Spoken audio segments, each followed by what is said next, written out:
Aj vám príde, že voľby sú stále väčšou prehliadkou bizaru.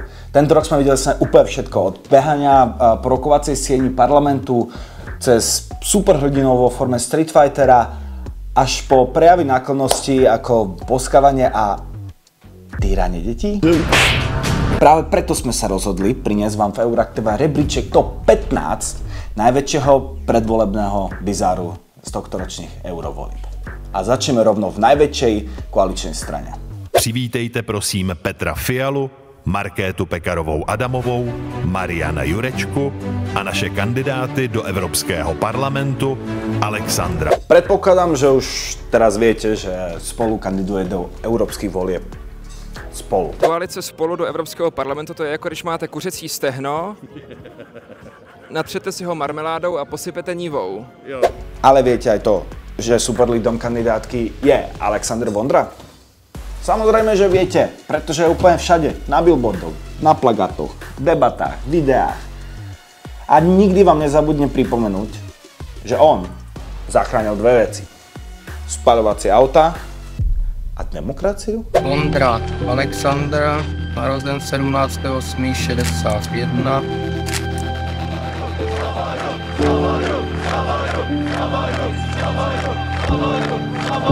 Nechápte ma zle, nechcem mu znižovať zásluhy, ale na štartu kampane si spravil také self-promo, za ktoré by sa nehambila ani jedna influencerka na TikToku, a ktoré bolo o sametovej revolúcii. Odkaz 17. listopadu je v jednom. Nám tehdy šlo o svobodu, o to, aby ve společnosti nevládl strach. A o to jde, myslím dnes znovu. Nepodléhat úzkosti a mít odvahu stát na straně svobody. Toľko pripomienok novembra 1989 som nevidel ani na Korze národní. No, to je moc pěkná pohádka. A odtedy vám to pripomenie rád, vždy a všade. Tu je len jeden z príkladov. Ahoj, tohle je pro mě erbovní zeď. Já si dobře do dneška pamatuju, jak někdy v roce 1984 jsme tu stáli a fotili jsme se s partou mladých lidí. U vládnocej koalície ešte na chvíľu zostaneme. Premýšľali ste niekedy nad tým, ako by mal vyzerať Instagram nejakého politika? Ja hej, a niekedy si myslím, že svet sa tak trošku zinfantilizoval.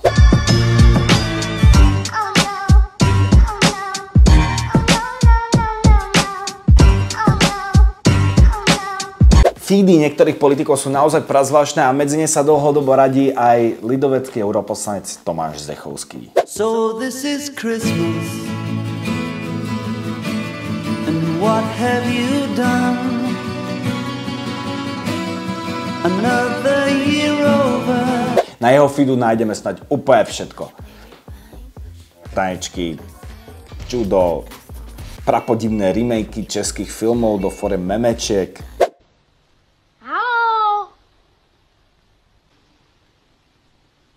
Kde ste, kluci?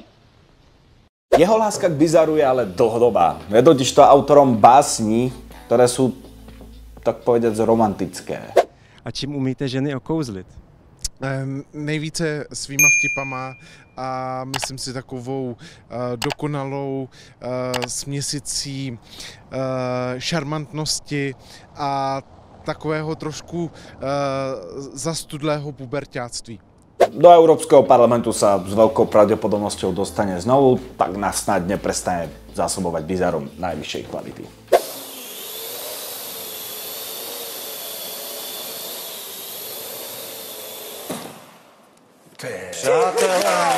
V najväčšej koalície sa presunieme asi k najsilnejšej strane. Hnutiu Áno. 13. miesto v našom rebríčku si zaslúžila totižto Peťka na ich kandidátke Jana Naďová. Pani Naďová se celý život živí prací. Je to matka 2 detí a bohužel měla tu smůlu, že zná Babiše. A polistopadový kartel jí zničil život.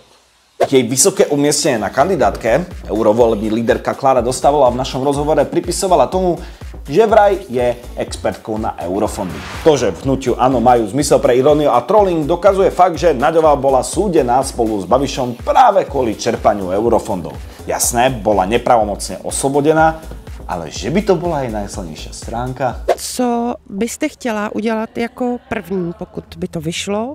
Jako první vejdu do dveří a požádám o imunitu. Pri odborníkoch na európske otázky dostajeme aj pri 12. mieste. Chci jen říct, že než jsme sem přijeli, rozpadala se naše rodina jako vaše Evropská unie, ale po pár dnech ve vaší báječný zemi je všechno zase v naprostým cajku. Svoje miesto, konkrétne to posledné, si na kandidátke hnutia pro dezinformátora Jindřicha Reichla našiel totiž aj kapitán hokejovej reprezentácie z Nagana Vladimír Růžička. Otevíráme zlatou bránu olympijského turnaje! Jsme olympijští vítězové! Prečo kandiduje? Chce zlepšiť podmienky českých športovcov. Ako to chce dokázať, to už nešpecifikoval. Dobrý den, vás všechny zdravím. Tak já jsem se rozhodl kandidovat za stranu pro do Europarlamentu z důvodu toho, že bych chtěl, aby se zlepšily určitě podmínky sportovců českých a národních zájmů. No já nejsem žádný řečník, takže děkuji. Pri elitných postavách českej minulosti zostajeme aj u 11 nášho rebríčku. Tesne pred top 10 sa totiž to umiestnil bývalý prezidentský kandidát Karel Diviš. Do rozbúrených vôd európskej politiky vrazil minulý rok v lete videom, v ktorom oznámil svoj zámer kandidovať na europoslanca. Zatiaľ je to príliš normálne, že? Tušíte asi teda, že tam niekde bude nejaký háčik.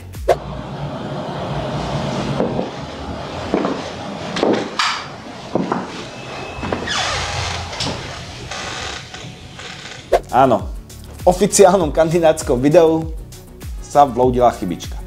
No, stane sa to. Pánu Divišovi teda vo voľbách prajeme veľa hlasov. Dobrý den, dámy a pánové, dneska si uvaříme koalici Spolu. Top 10 tohtoročného eurovolebného bizáru a zvieracia sekcia. Začneme u hnutia Starostovia a nezávislí. Tí totiž do boja poslali aj istého Radima Sršňa. No představ si, že by Francouzi napsali na láhev pivo. Ty bys byl žíznivej a koupil by si ho. A našel tam okurkovou vodu. No ale pil jsi někde francouzský pivo? Ano, pil. A jak? Okurková voda. Tak vidíš. Tento starosta, známy eurofil a námestník na ministerstvu místneho rozvoje, sa totiž rozhodol do eurovolebnej kampane vložiť úplne naplno a vyprodukoval tento billboard. Dobre, dajme na bok pokus o vtip. Mňa ale najviac zarazila časť, že on sa do toho nebojí pichnúť ani v Bruseli. Ani. Prosím vás, pán Sršeň, do čoho a kam ešte picháte? Takže zase míříme k tomu záchodu. Ale představa je to hezká. Zvieratka po druhé a 9. miesto. Mourek. Táto mačacia parta z Prahy 8 chce do Európskeho parlamentu, pretože chce ofous lepší Európskou unii. A pretože Prahu 8 považujú za chudobný region. Mňau lidi, jsem Mourek a jedu do Bruselu. Dobře mě poslouchejte. Odhliadnúc od toho, že Praha 8 nie je región, ale mestská časť, mal by som jeden návrh, ako vyriešiť tamojšiu chudobu. Povedzte starostovi, nech sa začne starať o Palmovku. A môžu tam ľudia začnú tráviť oveľa viacej času, než len potrebné 3 minuty na prestup z tramvaje na metro. Jsme v širším centru města, na Palmovce, v místě, kde je docela velký ruch obyvatel. Opravdu se tady pohybuje celá řada lidí, jezdí tady tramvaj, jezdí tady metro, prostě něco se tady děje. Ale když se tady rozhlídnete kolem, tak to tady vypadá fakt strašně. Jestli máte chvíli času, tak se zastavte, můžete se dívat na spoustu různých detailů, na odpadkový koše, na lampy, na nepořádek, na zacházení s reklamou a tak dále. Prostě to fakt není nic hezkýho. Na 8. mieste nášho eurovolebného rebríčku sa umiestnili mimozemšťania. To je veta, ktorú som si nemyslel, že niekedy poviem. A chceme, aby tam ten život byl, chceme, aby třeba s námi navázali kontakt, ale my prostě tohle ještě nevidíme. My bychom byli první v té frontě, kteří by tam běželi a začali vykřikovat, tak jsme je našli. V eurovoľbách totiž to kandiduje zo skupenia Áno, lepší EU s mimozemšťany. Svoju úlohu zástupcov extraterestriálnej civilizácie berú dokonca natoľko vážne, že aj ich líder, ktorý disponuje pozemským menom Tomáš Franěk, chodí na rozhovory v obleku mimozemšťana. Nebudem to nejako komentovať, užite si to. Když jste přišel v kostýmu mimozemšťana, tak se zeptám, opravdu je to vážná kandidatura nebo jde o recesi? V žádném případě nejde o recesi. My, jakožto mimozemšťani, máme nadhled. Proto jsme mimozemšťani. Protože když se podíváme, tak naši politici se často hádají zprava doleva, zleva doprava a nikam to velmi mnohokrát nevede. Když to my mimozemšťani máme nadhled a díváme se na tu věc tak trochu jinak, ale v žádném případě nejde o recesi. Čo by to boli za voľby, keby bizár nevyprodukovali aj Piráti? Tento rok nie je výnimkou a máme toho hneď niekoľko. Pár týždňov dozadu totižto poslali na siete toto video, kde sa europoslanci hrajú na postavičky z retro hry Street Fightera. Choose your character.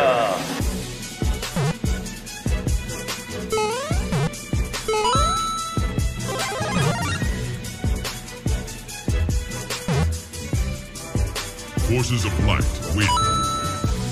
Je to kreatívne? Áno. Je to zaujímavé? Áno. Je to trápne? Áno. No tak teď máte takový nádherný období, že jo? Uspěli jste ve volbách. No nádherný. No tak uspěli jste, no tak... Bylo to vítězství, bylo super. My jsme teda měli tu ambici na těch 10%, no. Se to splnilo.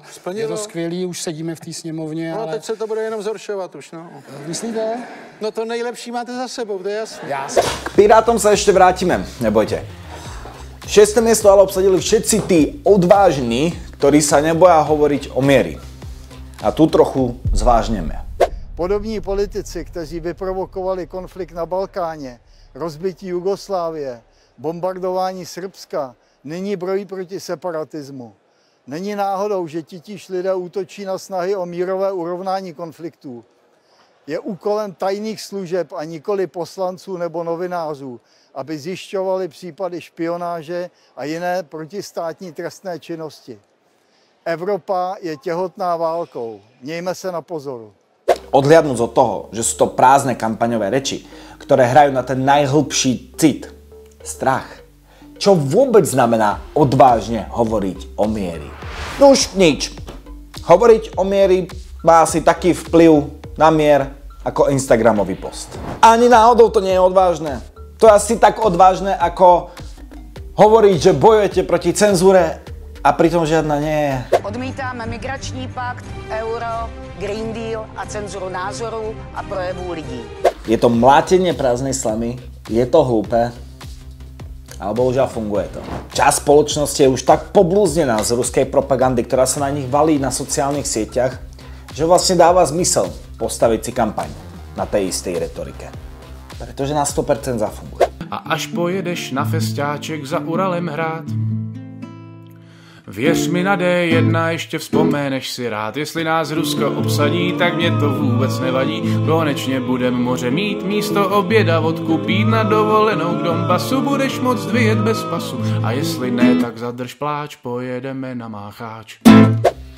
Čo s tým? Najlepšie by bolo, keby politici prestali zneužívať najhlbšie ľudské pudy pre svoj vlastný prospech. Čo je ale asi tak pravdepodobne sa stane, ako keď weby prestanú zneužívať reklamu. Takže dovtedy môžeme len skúšať vysvetľovať, že odvaha sa prejavuje v realite a nie na billboarde. Máme extrémisty. Ste všichni extrémisti. Poďme ale do top 5 a hneď trojnásobná nálož. Já nemám slov, upřímně nemám slov, je to prostě splněnej sen. Ako ste určite zaznamenali, hnutiu Áno veľa europoslancov nezostalo. Z pôvodnej šestice už sú iba traja. Ondřej Knotek, Martin Hlaváček a Ondřej Kovařík. A do Europarlamentu sa chcú dostať znovu. A preto rozjeli kampaň naplno. A dopadlo to ako vždy. Stranger.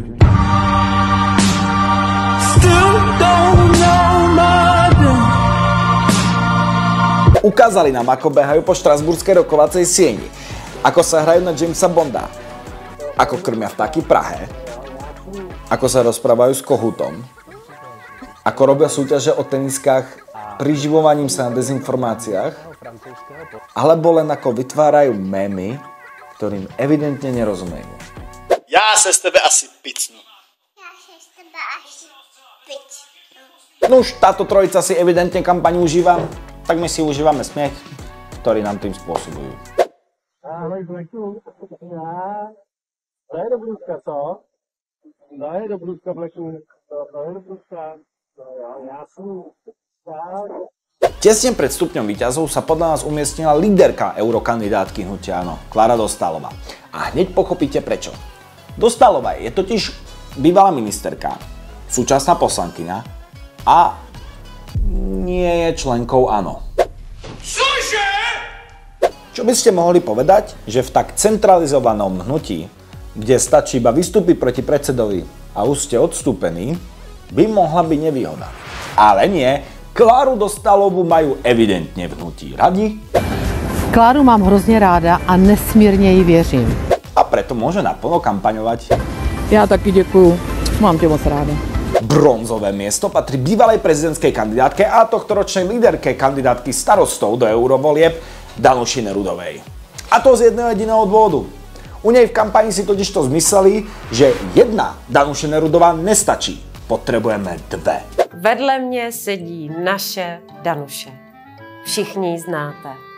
Má pro vás důležitý vzkaz. A čo je ešte lepšie, Danuše Nerudová si vyznala lásku sama sebe. To je trošku smutné. Mám tě moc ráda, Danuško. Ako som sľuboval, vrátime sa k Pirátom. Pretože tento spektakulárny počin im zarezervoval druhé miesto v našom rebríčku. Prednedávnom začali vydávať totižto sitcom. Rodina Korzárovcov v tom sitcome skryte paroduje súčasnú českú spoločnosť a robia si aj srandu z rôznych volebných kandidátok. Nový sitcom, kde má rodina Korzárových úplně jasno. Takopisk existuje. Tati. Kočko kachna, já prostě nechci volit takopiska. Akorát, že vůbec. Nebudem popierať, niečo ma bavilo, ako ten zábavne skrytý odkaz na koalíciu Spolu. Ale to nie je všetko. A to se vyplatí. Piráti nám v posledných dňoch naservírovali aj novú rozprávku. Dánska kandidátky Mikuláš Ferjenčík si cez manželku pripravil vlastný volebný klip, v ktorom sa vydáva za spasiteľa a vzývajú ho bývalý pražský primátor Hříb alebo poslanec Michálek a aj minister zahraničí vecí Jan Lipavský. V tom, aby se čert vyznal. Mají svobodnou vůli, volí tam voli. Ale ta Evropa by potřebovala skřísit. Ale kde je vlastně Mikuláš?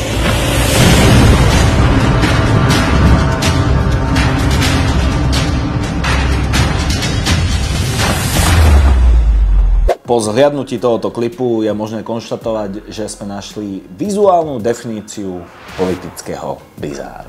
Celkovo za to, oba tie počiny boli solami dnešnej mládeže cringe a sus a jeden pohlavek by si zaslúžil aj PR tým Pirátskej strany. Fucking legend. Tati. A víťaz. Jednička na euroaktívnym rebríčku volebného bizáru nemôže byť nikto iný. Dámy a páni, jeho hranatosť Filip Autíčko Turek. Tento zjav českého showbiznisu, ktorý sa rozhodol stať rešpektovaným politikom, ste už asi zachytili. Na českom internete ho nie je možné prehliadnúť. Meno si urobil atakovaním čohokoľvek, čo má nálepku eko, pričom sám seba označil za ekologa. Vysvětluju globální oteplování, Green Deal, tyhle věci. A teď já jsem velký ekolog, protože jako se v tom jako nějak pohybuju. Turek kandiduje za koalíciu Přísahu a motoristov, je ich volebným lídrom a aktuálne boduje u stredoškolákov na učilištiach a má v prieskumoch asi tak 6%, takže sa veľmi pravdepodobne pozeráme na nového českého europoslanca. Když vidím, jak ti novináři dneska nepopisují, jak svět vypadá, oni nedělají svoji práci, že jo? Oni jsou aktivisti. Oni jsou aktivisti. Oni popisují svět tak, jak si oni představí, že má být. Oni mají nějakou idealistickou představu o tom, že oni mají pravdu a oni nepopisují to, co ty, nebo já, nebo ty, nebo někdo jiný dělá. Evidentne, dnes je v kurze trepať o náhodných veciach, o ktorých nič nevieme. Tento samozvaný kryžiak za práva spaľovacích motorov si postavil kariéru na bizáre, takže je trošku zvláštne mu udeľovať prvé miesto, ale tak sám si o to žiadam, takže nech sa páči. Čo len nakoniec? Bežte voliť. Hlasujte za koho chcete, pretože môžete, ale choďte voliť. Voľby do Európskeho parlamentu majú v našich končiach asi takú popularitu ako programy Jaromíra Soukupa. Ale ešte to môžeme zmeniť. Tak to cez víkend spolu napravme. Ja som David, som redaktorom Euraktivu. hoď nám follow, sleduj naše analýzy a zatiaľ dovidenia. Když to my mimozemšťani máme nadhled a díváme se na tu věc tak trochu jinak. Evropa je těhotná válkou. Mějme se na pozoru. Mají svobodnou vůli, volí tam voli. Ale ta Evropa by potřebovala skřísit. Ale kde je vlastně Mikuláš?